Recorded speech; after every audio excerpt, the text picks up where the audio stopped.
noite, essa é mais uma edição do MTA Cast. O nosso convidado de hoje é o Arthur Saba, ele é diretor da ANPD, Autoridade Nacional de Proteção de Dados, e membro do IAPP, Associação Internacional dos Profissionais da Privacidade.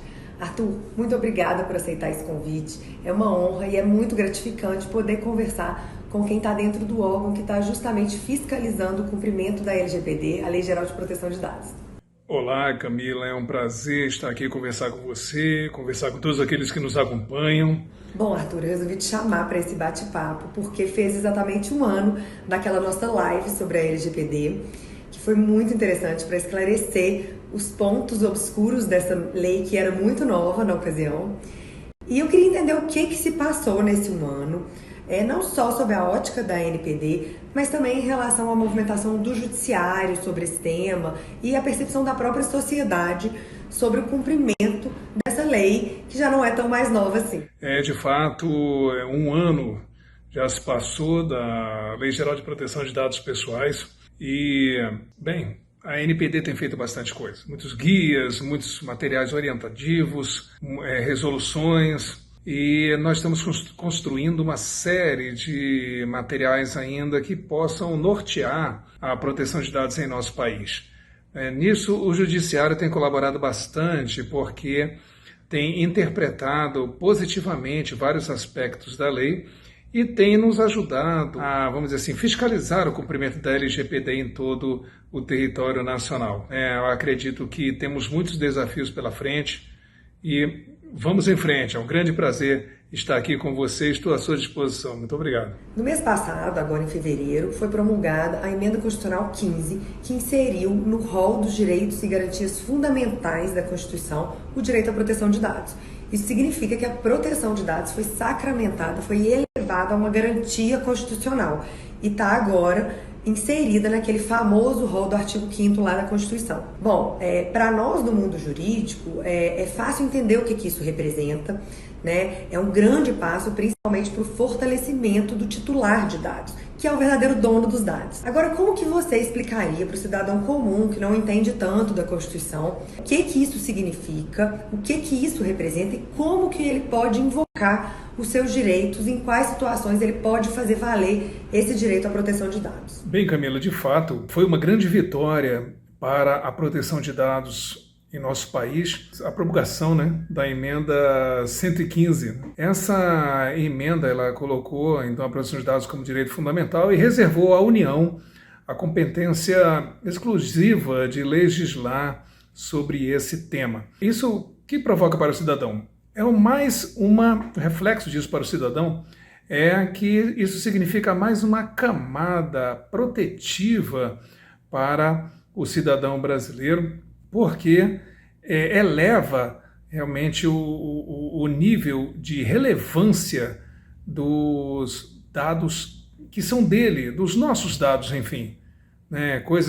Dados que antigamente eram outrora, antes da promulgação da emenda 115, que constavam, claro, da Lei Geral de Proteção de Dados Pessoais, mas eles ficavam restritos a uma camada de segurança até importante, mas muito restrita. Agora não, agora o cidadão ele está empoderado para exercer os seus direitos no que tange à proteção dos seus próprios dados. E ele pode exercê-lo a partir, é claro, do conhecimento, em dois vieses, essencialmente. A partir do aumento do conhecimento que ele vai ter com o tempo da importância dos seus próprios dados pessoais, claro, e também, como consequência da emenda 115, ela trouxe uma força maior para a Lei Geral de Proteção de Dados Pessoais, no sentido de fazer com que as organizações públicas e privadas, os controladores, eles, enfim, na sua grande maioria, que eles possam atribuir à proteção de dados pessoais a relevância que o tema realmente merece. É isso que nós visualizamos. Eu acredito que nosso país ele vai aprimorar essa cultura de proteção de dados pessoais com o tempo. Nós não nos podemos comparar com países onde a proteção de dados já vem sendo cultivada e cultuada há mais tempo do que nós, como os países da União Europeia, mas é claro que nós estamos no caminho certo. né? E a emenda 115 ela veio para dar essa relevância que o tema merece e precisa. Agora eu que estou aqui no campo de batalha diariamente, né, no escritório, atendendo empresas, pessoas jurídicas, eu percebo que o cenário no Brasil ele é de um percentual muito pequeno de empresas plenamente adequadas à LGPD e um percentual grande de empresas que conhecem superficialmente a norma, mas que não entendem, não compreendem qual que é a importância, a necessidade de implementar um programa robusto de adequação à norma. Bom, a gente sabe que, além da ANPD, existem outros órgãos que são competentes para fiscalizar a LGPD, né, que é PROCON, SENACON, MP, e de fato esses órgãos têm autuado e aplicado medidas administrativas e até judiciais para exigir o cumprimento da LGPD. Então eu te pergunto, e eu acho que é uma curiosidade da maioria dos meus clientes, existe uma perspectiva de quando a ANPD vai começar esse procedimento fiscalizatório e até sancionador? E as pequenas e médias empresas serão poupadas? Bem, Camila, excelente pergunta. O processo sancionador e o processo fiscalizatório, eles são de extrema relevância para o titular de dados do nosso país e também para a Autoridade Nacional de Proteção de Dados, que tem essa missão de zelar pelos dados pessoais. O que acontece? A ANPD publicou, aprovou, né, por meio de seu conselho diretor, a resolução número 1 que trata do processo administrativo sancionador, né, e de fiscalização. Agora, é claro que esse processo ele já se iniciou com toda a sua força em janeiro deste ano, 2022, mas é o processo de fiscalização em que ocorrem, vamos dizer assim, vários procedimentos de conversa, vai desde a recepção de uma denúncia através do titular, até toda essa gestão junto aos controladores e operadores, cobrando deles informações para verificar de fato se houve uma transgressão à LGPD ou não. Mas é claro que a sanção específica só poderá ser viabilizada após a aprovação e publicação da resolução específica, da norma específica sobre dosimetria, porque o nome é esse mesmo, é dosimetria para aplicação de sanções. Não é possível aplicar uma sanção, assim entende a ANPD, sem antes ter uma norma de dosimetria aprovada, porque ela que vai analisar, por meio dessa norma de dosimetria, a ANPD vai analisar, vai ter subsídios suficientes para analisar a gravidade da transgressão, a gravidade da infração LGPD, o que hoje não é possível, porque você não pode fazer isso de modo aleatório, você tem que ter regras específicas e mais objetivas possíveis para poder, de fato, aplicar uma sanção, né? Então seria isso o que nós teríamos a dizer sobre esse processo de fiscalização, mas a ANPD está a todo vapor, está já com mais de 300 processos abertos, tá? E aguardando maiores informações dos controladores dentro de prazos legais.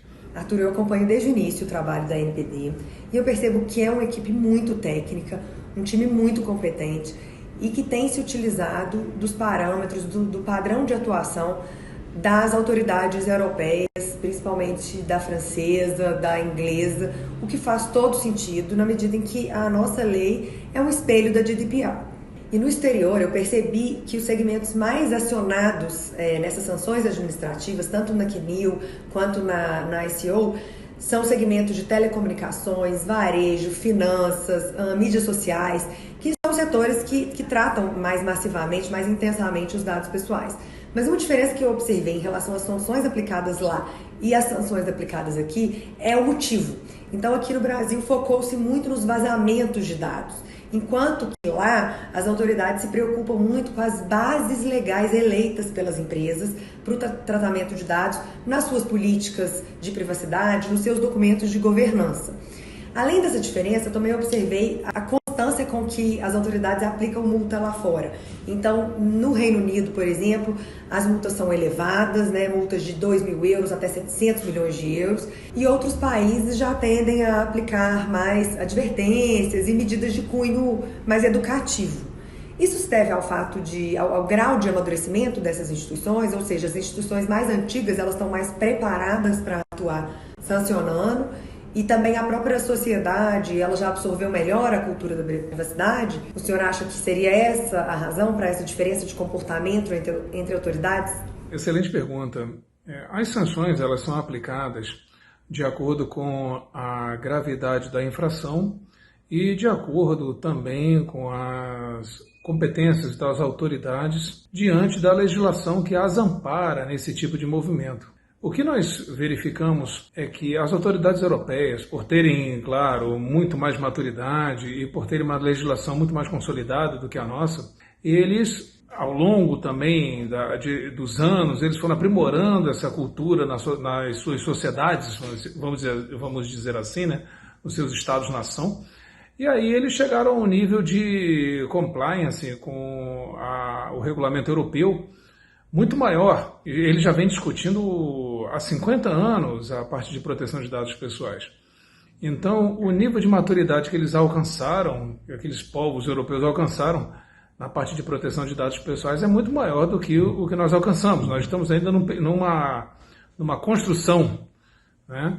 E eu acredito que nós vamos chegar lá. A quantidade de ações judiciais e as multas a serem aplicadas pelas autoridades de proteção de dados, elas dependem de alguns fatores. Dependem da gravidade das sanções, depende também da atitude dos controladores, se é uma atitude proativa, no sentido de colaborar com as autoridades, no sentido de proteger de fato os dados dos titulares, ou se é uma atitude de, às vezes até mesmo de desconhecimento, de pouca maturidade dos cânones legais, ou simplesmente é uma atitude caracterizada por um descaso evidente com o tema e com a lei de proteção de dados pessoais e, por conseguinte, com o cidadão. Dito que, em breve, com a aprovação da nossa norma de dosimetria, nós vamos ter que partir para ações mais assertivas. Agora, tudo depende da gravidade da sanção e do nível de maturidade daquela organização pública e privada, que se reflete